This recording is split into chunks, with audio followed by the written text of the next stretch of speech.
This morning, I have this deck of Zen cards that I pull one every day and just see what I'm going to pay attention to that day. And this one for today was community. So Nice. here we are. Hi, Terry.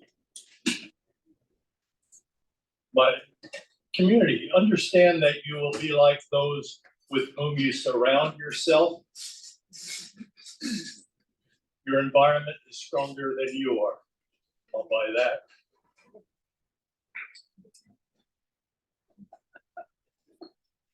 So I am going to begin with a whimsical kind of poem that I decided to read when I read my son, John Coletti, well-known poet in New York, his poem, where he mentions Orion. But in this case, this is my poem, and I call it Dogs in Space.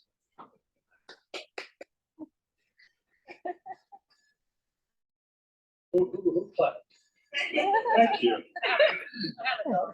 Oh, my dog. That dog, his name was Blue. Fetch $5. He's a good dog too. Old Blue. Dogs in Space. Janice in my cave sings a money song. I and my old jeans would rather be in Morocco or Thailand or even in the Klondike or Utah, though obviously not quite this soon. I plan to climb into my silver flivver, become a little piece of space, gently fly the Jans, Jacks, and Jills away from fibers or denizens of the stars. Sirius, who hunted mighty Orion, tended Procyon, the pup who preceded Sirius, and who is not permitted to join Orion in the Master's constellation, as had she in the wake of Orion's demise. But the gods, having noticed the big dog's grief, took pity upon the hangdog Sirius. I shall never understand why Procyon, a mere puppy, was to be left behind to forage for a home among the multitude of stars in this Milky Way, as if he, so young and so canine, could engage well with the intricacies of sidereal real estate, give and take, ear, mouth, mind, brain at war, within and outside of all such dogs in space, who without gravity never seem able to plant their paws back down on any ground at all. Absent the landing, they rise again only to orbit other suns. And we presume that, as with kid balloons bursting into ultimate absence,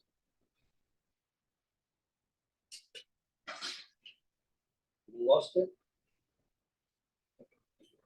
Ultimate absence, humans likewise dwelling in spaces are rising, sleeping, awakening, only to disappear in a quiet puff, much as Jan's departing canticle, borne lively on that cavern floor, drifts gradually up and beyond the clouds, approaches its own diminishing coda.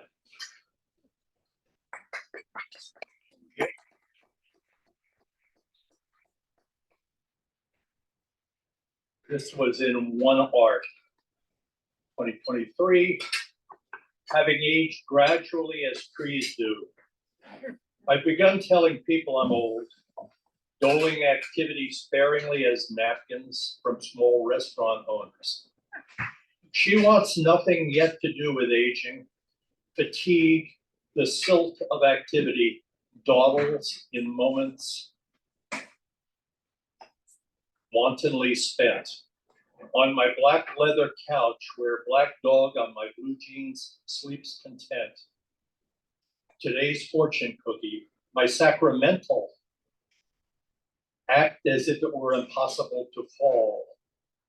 That's the way I first read it, through rapidly failing eyes. There, a mountain, me climbing, gravity stuck, falling impossible.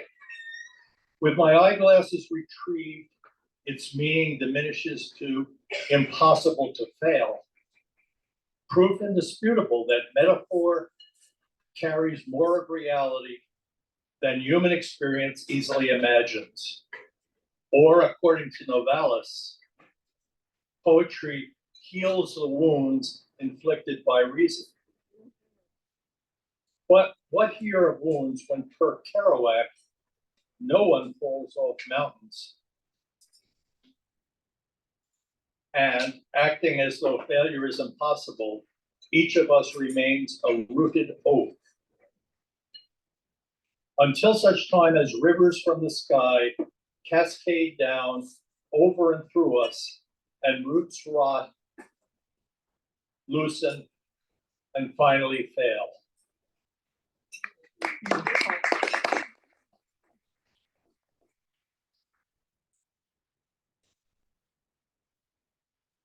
This one called Barrier, and it's for Sam and Lady. What does the black dog on your lap consider that paperback book before your face to be? You're not eating it, are you? Not petting it? It's just one more alien, another impediment, totally incomprehensible. And the cell phone, virtually alive with its alarmingly disembodied beeps and boops, rekindles blurry wolves and jackals in a creature living through this present era's fearsome muddle.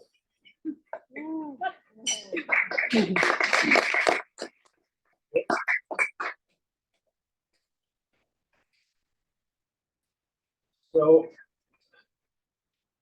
one of the two books I brought tonight is a small one called The Problem with Breathing.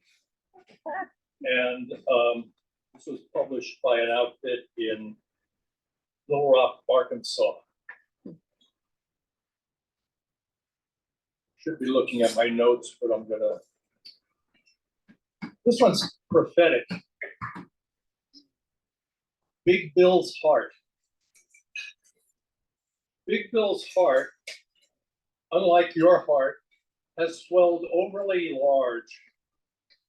It also is twisted on its axis, and Big Bill is afraid that this craggy organ is laboring too doggedly for his good, and he senses this most when he's walking, and of a sudden, breathing compels his attention, stops him in place, where he believes his constant inner twin speaks in the tones of cohort, once only as old as he was, but which now is more time-worn, expanded, and much wiser than he has been. I had heart surgery last year, but this was quite a bit before that, when I was more worried about breathing. I like the triolet form. This is a triolet on breathing. Breathing is most important and pleasurable. Forgetting this, I become irritably grieved. Lung capacity, finitely measurable. Breathing is most important and pleasurable. Enduring without breath cannot be perdurable. At the end, deprivation will leave me peeved. Breathing is most important and pleasurable. Forgetting this, I become irritably grieved.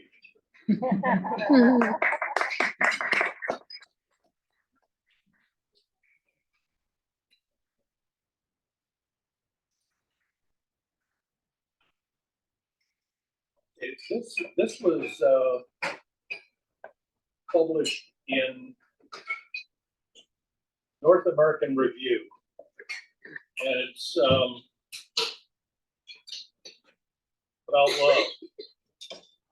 It's called Out of Order.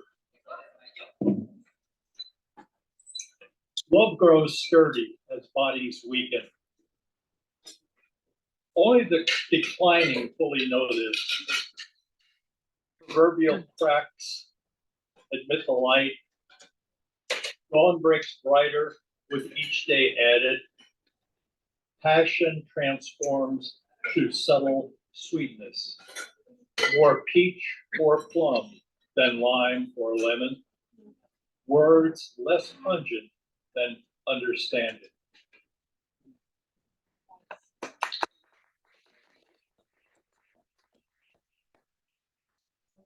And then the next book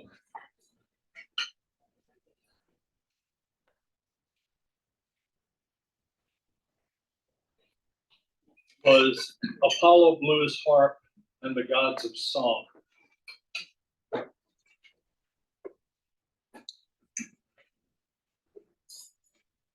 David Beckman gave me the title. It wasn't the full title. He gave me Apollo. I blew a harp, blues harp, and my character Apollo was a blues harp player who taught licks to Dylan and to John Lennon. Or so the fiction goes. Let's see, what's the first one? Another triolet. Triolet on a line from Paul Simon. This is the story of how we begin to remember. When wisdom alone not being adequate, symbols come. Tigers and jackals emerge for a drink late September. This is the story of how we begin to remember. Desiccated beasts slake thirst, pain, and ravages of hunger. Sated, they descend into languorous yawn as a hum. This is the story of how we begin to remember. When wisdom alone, not being adequate, symbols come.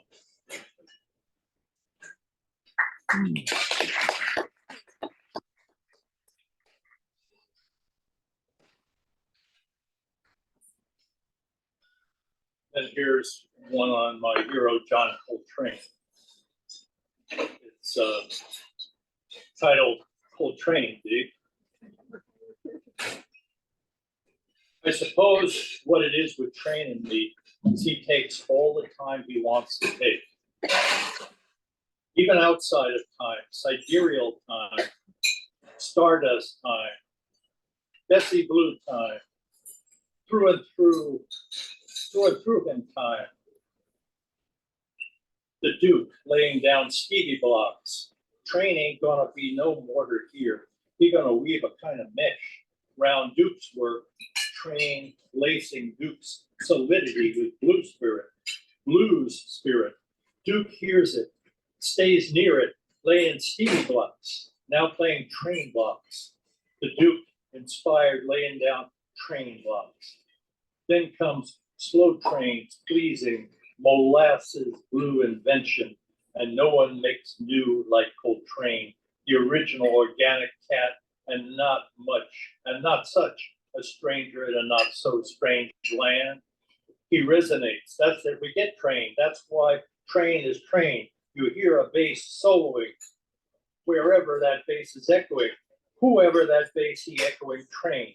That's what jazz all about.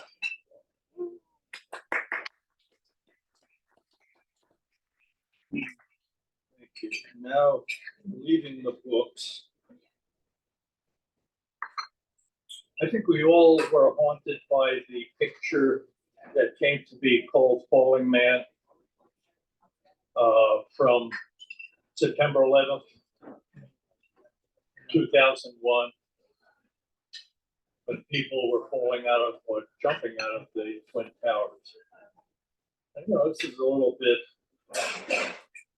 of a brutal thought, but I pictured myself being Falling Man. Falling Man, I, that other person dwelling within me, lingered scorching inches behind the vast window. I, or I could say we, were pursued by insatiable flame as we tentatively fingered the searing glass, and for the merest fraction of our remaining seconds, which had been left behind for living moments, I wondered how glass could dissolve into syrup while we, in that blazing moment, remained intact. At least we could not grasp that we were not yet melting. So we dove into and through softening magma and began our terminal escape, swimming and flailing, drowning in this thick solution, insufficient to float us. But we did try, so try. Oh, how I tried to bob upward for a final breath. Falling proved to be our sole mission. And I had told myself tactically we would feel nothing. My strategy was to be completion out of time and space. I attempted to banish all thought, but the active mind persisted until all thinking and the rest of me did disintegrate, though even now, both as a photo and among all these words, falling man ceaselessly endures. Mm.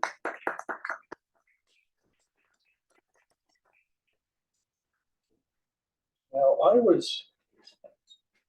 to Brian over at Speakeasy, and a friend of mine, Marty Bauman, said, why don't you read your Trump poems? So I'm not going to inflict those on you tonight. I'll just do this funny one. Conjuring Dr. Seuss, 2019. I don't like this orange man and such. I fear this Trump so very much. I don't like him in the White House or tweeting like a ginger louse. I don't like him on TV. He offends my wife and me. He never looks into a book. He keeps Graham dangling from a hook.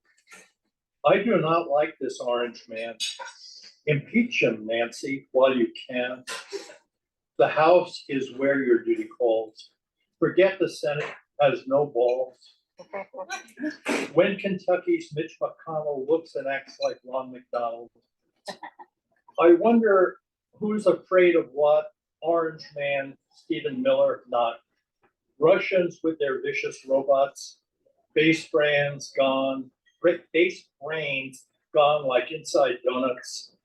But if you're still concerned about Mitch, that tiny, slimy son of a bitch, it's time to move ahead and teach. The lesson begins with the word impeach. Then if the Senate won't convict him, New York Slam dunks it to the rim. Not for a second will they balk. To dress him orange, launch perp walk.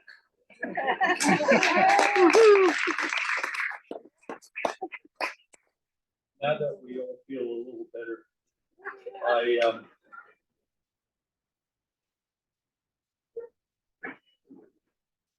this poem is shamelessly mock heroic, and I beg your indulgence. It's titled "I Am Not Important," plus an addendum.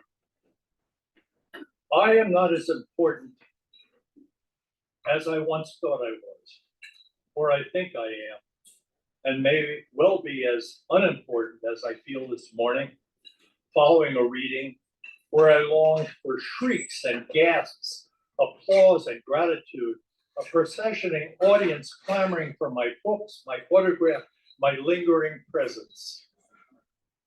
Turning 80, I fully realized that I never will be lodged in the pantheon of great authors, along with Keats, Shelley, Frost, Williams, and Wallace Stevens. As with a recent US president, I easily can be bought with praise. I am not important, although at times I tell myself that I am, and construct an edifice framed in teak, lavishly garnished with lapis lazuli. Do you see, and it's important to me that you do see, what I'm doing here, building this poem of explanation as I urgently attempt to convince myself that perhaps I am significant after all. My 6-year-old grandson, Charlie, still may think so. I get this, especially when he laughs at my jokes. Though lately, Charlie is becoming much more sophisticated in the matter of humor. I conclude here by tallying the number of times I have employed the pronoun I at approximately 25, further realizing I have not once used the pronoun we, and that you appears only twice. Adulation, a difficult possession to gain and then ingest, is a passive creature, something like the dromedary, silently adulating its thorny plants and sagebrush. But I find no comfortably active verb form as in the audience adulated me this evening. Certainly they could praise, adore, admire, but instead, I choose to be elevated onto the pine camel's hump, well above such a formidable crowd, in order that I may become emperor of literature, or at the very least, imam of its mosque, or dean of its basilica, from where I shall fall back into yesterday from today, and when the earth stands motionless, I will have mingled among all of you as important as I am, and quite probably more so than I, this mock hero, a T.E. Lawrence, in the form of an actor, a Peter O'Toole, tipsily emoting atop an Arabian racing camel, charging across the hall at still just another San Francisco Bay Area poetry reading. But seriously, folks, what's most important to me, and clearly so, the blessing of timelessness I receive when alone at my desk during the moments of my own creation. Thank you all very, very much.